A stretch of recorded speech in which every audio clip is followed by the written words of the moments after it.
And KVGC News Time is now, let's make it 8 minutes after the hour of 7 o'clock. Corridor busing above Pine Grove this morning and again this afternoon. That's the word from the Amador County Schools. And no bus service past Allen Ranch on Shake Ridge Road. Also, reminder to parents from the Amador County Schools, if your child is part of corridor busing, remember, you need to be there in the afternoon to pick up your child, or else they will remain on the bus and be taken back to school. So remember that. All right? All right, elsewhere in the news, National Weather Service continuing with that winter storm warning for the Motherlode and Sierra through 10 o'clock on Saturday. Still expecting snow above 2,000 feet, anywhere from 8 to 2 feet. Total snow accumulations above 3,500, anywhere from 16 inches to 7 feet.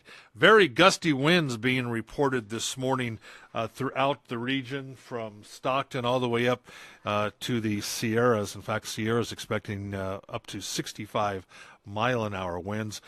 The spur has been reopened. Highway 88 has been reopened at the spur. Drive carefully and drive safely, please. Well, with rain and snow expected to last through the weekend, PG&E urging customers to take the necessary steps to prepare and stay safe. Now remember, never touch down power lines. Report down power lines immediately by calling 911 and PG&E at 1-800-PGE-5002. Now use flashlights, not candles. If you must use candles, please keep them away from drapes, lampshades, and small children. Have a backup phone. If you have a telephone system that requires electricity to work, plan to have a standby telephone or cell phone ready as a backup. Now have fresh drinking water, ice, freeze plastic containers filled with water that can be placed in your refrigerator or freezer during an outage. It'll prevent food from spoiling, like a big ice box. Now use generators safely as well. Customers with standby electric generators should make sure they're properly installed, well ventilated, and turn off appliances. If you experience an outage, unplug or turn off all electrical appliances to avoid overloading circuits and to prevent fire hazards when power is restored. For more information about outages and ways to prepare and stay safe during the storm, visit pge.com. And a report on school safety took on new urgency in the light of recent headlines at the Amador School Board last night. The report to the school board reviewed the district's emergency preparations and planning, which are well underway long before the recent Florida school shooting drew national attention. School sites hold regular emergency drills, and the district's various school sites hold coordination meetings with local police and fire departments to improve coordination. Also last night, the board approved a severance package for Assistant Superintendent of Curriculum, Sabrina Guyton. Guyton, who has been out on medical leave for several months, will receive $35,000 and be allowed to retain her district health insurance through June. Well, for the first time in many months, the Jackson Police Department back at full strength. Earlier this month, 2 new officers sworn in during a city council meeting. With the addition of Garrett Carney and Officer Cody Spinelli, the police department is now up to full staff of 6 officers. Officer Spinelli has worked with the Amador County Probation Office for 5 years before joining the Jackson Police Department, while Officer Carney previously worked with Stockton PD for 3 years.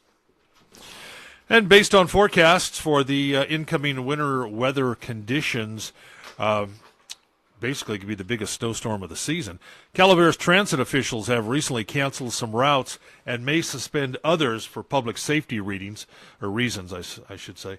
So far, the Blue Line has been canceled, Murphy's to Arnold today and tomorrow.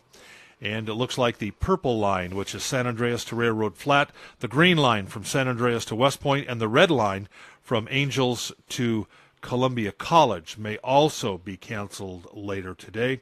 Stay up to date with the latest routes by contacting Calaveras Transit 754-4450 or check their website as well. And March 3rd, the Kennedy Mine Foundation will kick off the tour season with a special celebration of Amador County. A day to visit the mine, take pictures, check out the archives, plus push an ore car, and learn more about mine operations. Visit the Change House and see the progress since the fire this past August. New exhibits and interpretive signs have been added around the property.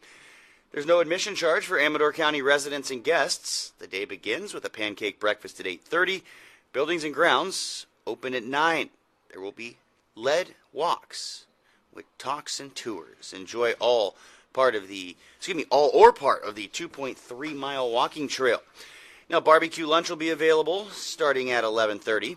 The Kennedy Mine is a community nonprofit foundation dedicated to preserving the mine property for its historical significance, natural beauty, and wildlife. For more information, call 223-9542 or visit kennedygoldmine.com. And Argonaut basketball heading for UOP this weekend. It's a doubleheader. The boys defeated Bradshaw Christian last night in the Division 5 semifinals. They will now face number 2 seeded Colfax in the section finals on Saturday at noon at UOP.